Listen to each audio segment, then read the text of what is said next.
right. So we are going to be starting our new unit today. And so our new unit, oh no.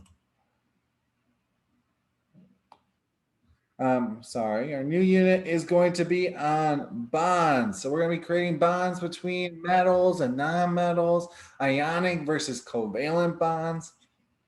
So what these are is just going to be the reason why we talked about reactivity, ionization energy, electronegativity, ions. Now we're bringing all of that back into our information that we need to know for these bonds. So it's all coming back. So first, I do want to ask you guys, what are ions? Because that's going to be really important for ionic bonds, what we're doing today. What are ions? A charged particle. A charged particle, perfect. Anything that's got a charge on it is going to be considered an ion, and we get ions by doing what with our electrons?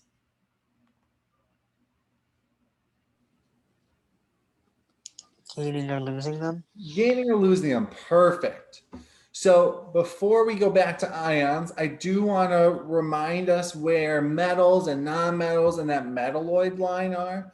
So I do want to start with the metalloid line just because that breaks apart where our metals and non-metals are. Do you guys remember where that metalloid line was on our periodic table? We call it the metalloid staircase sometimes. I know it's been a very long time since we've been Like near silicon? near silicon. Perfect. It is right here. Exactly. So all of these elements on our lovely staircase are going to be metalloids. So I'm going to highlight them in red just so we have them. All of these lovely things are metalloids, which means they have properties like metals or non-metals. So if we were thinking about it a little bit further, anything on the left side is going to be considered have the same type of properties, and the right side have the same type of properties, and they match our metals and our non-metals. So if I asked you guys where our metals were, where would you say the metals were from this metalloid line? The left side or the right side? The left side? The left side, perfect. So we have all of these from lithium and beryllium, all of these lovely elements right here. And I'm not going to color them too nicely, but all of these elements are metals. Tons and tons of metals. What about our non-metals then? Where are those? Right side? On the right side, perfect. Just these very few of them, a lot less than our metals. Hydrogen is our one exception that is considered a metal or non-metal. So we have our non-metals over here. And we have our metals over here. So we have our metals and our non-metals. And that's going to be important because when we talk about ionic bonds, we're talking about a bond between a metal and a non-metal. So we have to pick one of the elements from this side and one of the elements from that side, bonded together to create these wonderful bonds, things that we either eat every day, we use every day, they're in our body, something, but these bonds are everywhere. Everything has a covalent or ionic bond if it's not a metal by itself. So when we're talking about ionic bonds in particular, we are talking about metals and non-metals coming together, or cations and anions coming together. So remind me, what is a cation? A positive. Exactly, a positive, a positively charged atom. And how would we create a positively charged atom? By removing an atom's electrons? Exactly, removing valence electrons.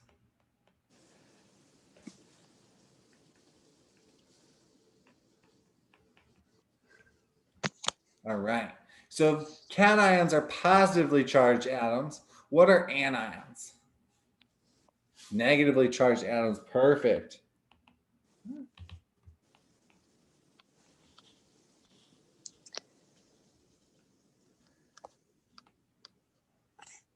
And they're negatively charged atoms because what's happened to them? They're gaining electrons. The They- valence yeah. electron. Awesome.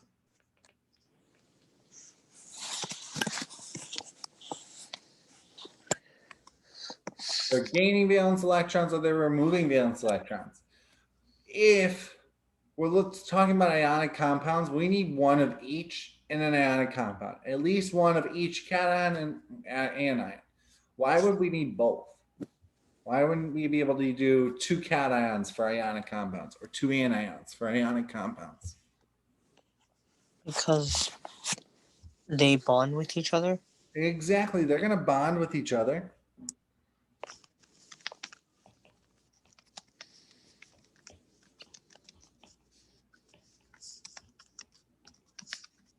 So they bond with each other, and they bond with each other because let's think about this. When we make those positively charged atoms, we remove electrons.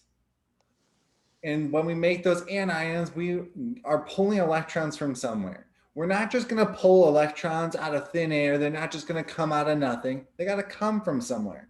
So where do you think those negative charges, those valence electrons that the anions are gaining, where do you think they come from? Other atoms. The other atoms. And specifically, what other atoms do you think they're going to come from? The cations. The cations, perfect. The cations are removing their electrons and they're giving them to somebody else. They're giving them to those anions, the ones who are taking the negative charges, so they can have a negative charge. So both of them have their 8 valence electrons on their outer shell, and both of them are stable and happy. So they're bonding with the two are bonding with each other. The cation is giving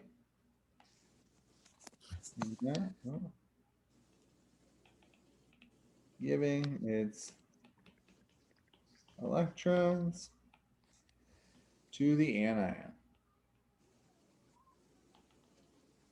So the cation is giving its electrons to that anion. All right. Any questions on any of these? All right. So now what we're going to do is we are just going to do some Lewis dot structures. So remind me what two things go into a Lewis dot structure. The symbol letters and the valence electrons. Perfect. The element symbol and our valence electrons. And we represent the valence electrons with what? Dots. Dot. Perfect. So sodium, what is our element symbol for sodium? An A. Na, perfect. And what is the element symbol for chlorine? Cl. Cl, awesome. How many valence electrons does sodium have? 1. 1. Does everyone remember how we got 1? No. All right, so let's take a look at our periodic table because we always focus back on that. So we get 1 because sodium is right here. And so we look at that first column, tells us the number of valence electrons is 1 because every row is a new orbital. So a new orbital starts every time we move rows, and we have 1 electron in that new orbital or 1 electron in that third orbital because sodium is the first element for that third orbital. Okay, that makes sense. Awesome. So then chlorine has how many valence electrons over here? 7. 7, perfect. Because we go 1, 2 for the second orbital. Remember that we skip all of these in the middle because of, if we remember from electron configuration, this is our 4s block, but this is our 3d, which means they don't go in the same energy level or they don't go in the same orbital for their electrons, which means we skip all of these and we go straight to this one with 3, 4, 5, 6, 7, and 8. So chlorine has 7 and sodium has 1. So how do I put my 7? So I start 1, 2, 3, 4, 5, 6, 7. All right. Now we're going to redraw those again down here. So redraw sodium with its 1 electron and chlorine with its 7 electrons. All right. And now we need to make ions. And to make ions, what has to happen? Electrons have to be removed. Electrons have to be removed or Gain. gained. Perfect. All right. So sodium, is that going to lose electrons? Are we going to remove that electron or are we going to gain more electrons? Lose. It's going to lose its 1 electron. It's easier to lose 1 than try and gain 7 new ones. And what about chlorine? Is chlorine going to gain electrons or lose electrons? Gain 1. Gain. It's just going to gain that 1. So what's going to happen is instead of just gaining 1 randomly, it's actually going to get this one. So this sodium electron is going to leave sodium and it's going to come and it's going to land on chlorine. And now they're going to form a bond. They're going to be together now. So in order for them to create a bond, we have to rewrite them so they're ions. So how would I write sodium as its ion now? No valence electrons for No. sodium. All right, so I write Na and then what? If it lost 1 electron, what do I draw? What else? Chlorine having the 8. All right, I'm gonna put chlorine having 8.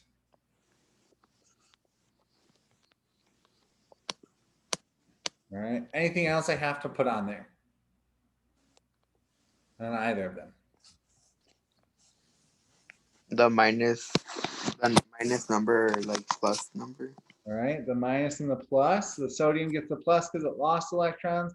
The chlorine gets a minus because it gained electrons. How many electrons did sodium lose? 1. 1. Just lost 1, so it gets a plus 1. How many electrons did chlorine gain? 1.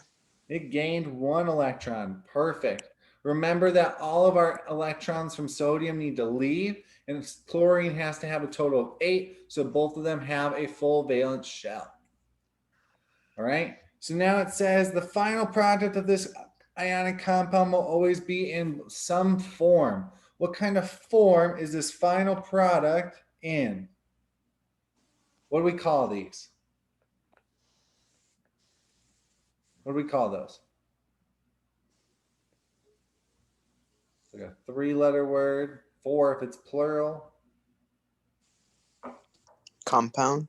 Not so the whole thing all together is a compound, perfect, but individual parts. What are the 2 individual parts called? We had to call them in a general form. What do we call those? Atoms. Atoms, not quite atoms because atoms are neutral in their charge. If they have a charge, they have to be called a what?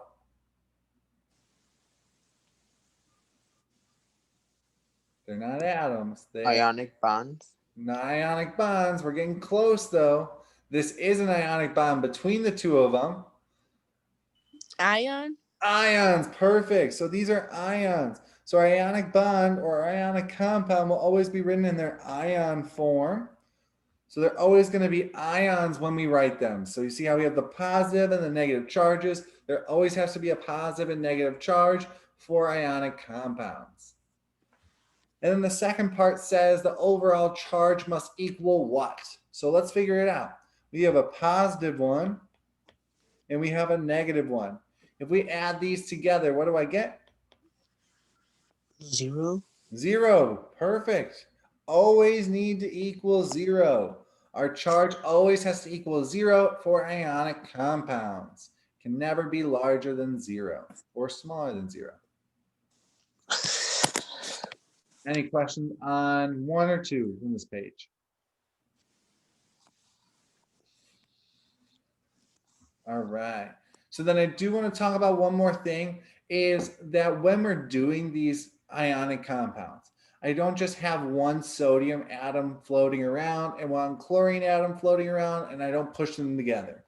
I have a bunch of sodium and a bunch of chlorine and I put them in a confined space and they're forced to make this reaction together where they're reacting to make this sodium and chlorine compound. So it's not that I have one atom of each, but there's multiple atoms of sodium and multiple atoms of chlorine all together, and you just need one of each in order to make this bond. So that's going to come in handy when we talk about a few in the future, but let's do one more practice together.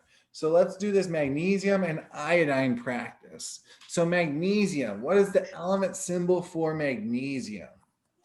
Mg. Mg, perfect. And how many valence electrons does magnesium have?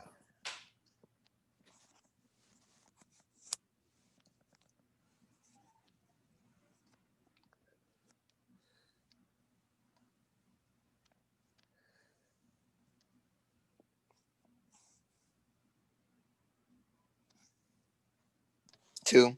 2, wonderful. All right, and then we have iodine. What's the element symbol for iodine?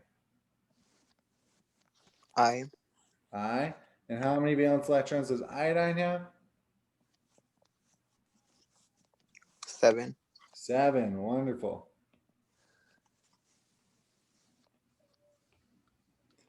All right. How many valence electrons do both of these atoms want? 8. 8. So we have to make an ionic bond in order to get both of them to have 8 valence electrons. So how do I make an ionic bond between them? Magnesium loses 1 and iodine gains 1. All right. So magnesium loses 1, iodine gains 1. So now how many electrons does this iodine atom have? 8. It has 8, so we're done. That one's good. We can check it off our list even. We're done with that one. Is our magnesium good too? Are they both happy? They're both stable? We're good to go? Yeah. Magnesium's lost all its electrons? No, magnesium still has 1. It still has 1. So what am I doing with it? It can lose it. All right, and it's just gonna go off into space. Woo! We good with that? No. All right, it doesn't go off into space. Where does it go? Does it go into iodine? All right, let's move it over here. How many valence electrons does that iodine have now? 1. How many? 9. 9. Can it have 9? Is it gonna want 9? No. No. Doesn't want 9, so we have to figure out something else. So it's not going to iodine. It's not going to this iodine because it already has 8. It's not going off into space because it has to go somewhere. So where is it going to go? To another element. To another element. What element do you want to use? Hydrogen. Hydrogen. All right, we can put a hydrogen on there. So it's going to go off into hydrogen. But then are we good with just magnesiums and iodine? We have magnesium and iodine as a compound?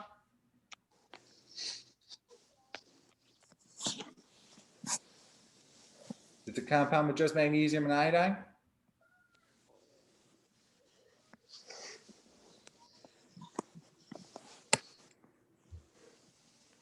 Is it?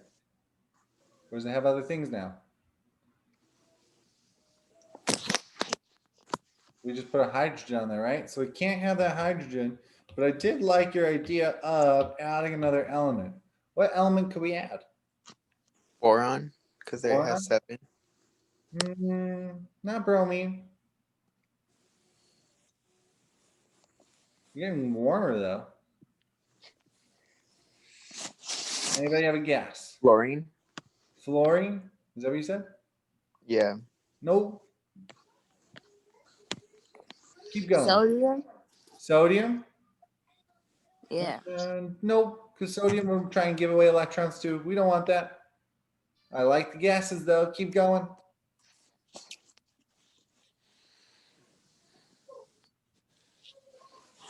The one under iodine. The one under iodine, acetine? Nope. Yeah. Nope. Acetine doesn't want it either.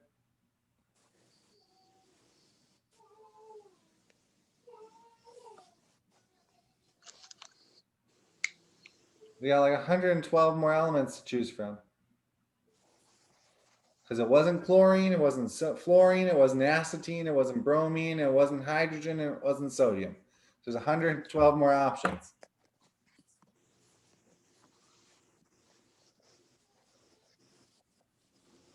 What are we thinking? Anybody else have a guess? Anybody who's guessed before have a different guess? See lots of quiet people. Does it go into the next orbital? The next orbital, but then iodine won't be happy anymore. I don't know. But I like your ideas before. Let's add more elements of some sort. But I only want magnesiums and iodines. I can only have those for this compound. That's all I was told to use. So that's all. Oh, I can use. adding another iodine? Let's add another iodine. Perfect. Add a second one with 7 more valence electrons. And can this iodine take the magnesium's second electron? Yeah. Woo! There we go. So now is my magnesium stable? Is it happy? Yeah. It is, because it got rid of those 2 valence electrons. It has a full inner shell. Is my second iodine happy? Mm-hmm. It does, because it has 8 valence electrons now. So now let's put them in our ion form. So if I were writing my magnesium as an ion, how would I do that?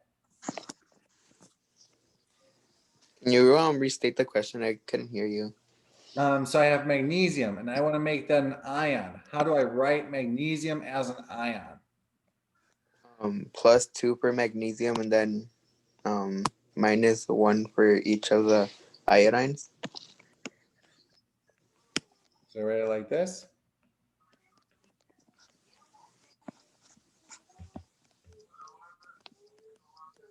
Like that? Yeah. All right, so let's check our charges. Do my charges add up to 0?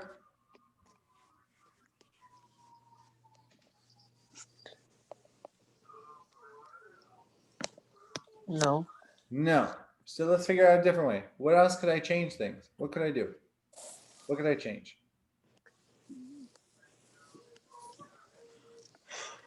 Change the numbers. What number? +2 and -1. No, because those are perfect. I like those. We could add the other iodine. All right. Add the other iodine. Perfect. I like that idea. I do like the idea of changing it to a -2, but because we only gained 1 electron in each, we can only have a -1 because we only gained 1 electron. But let's put a 2 in front. Let's say we gained 2 because we have 2 iodines. So now there's 2. When we add them together, we have a +2 here, and we're adding to it 2 -1 charges. Does that add up to 0? Yeah. It does, because this adds up to a -2, which then equals our 0 in the end. So this is our correct answer because we added up to 0.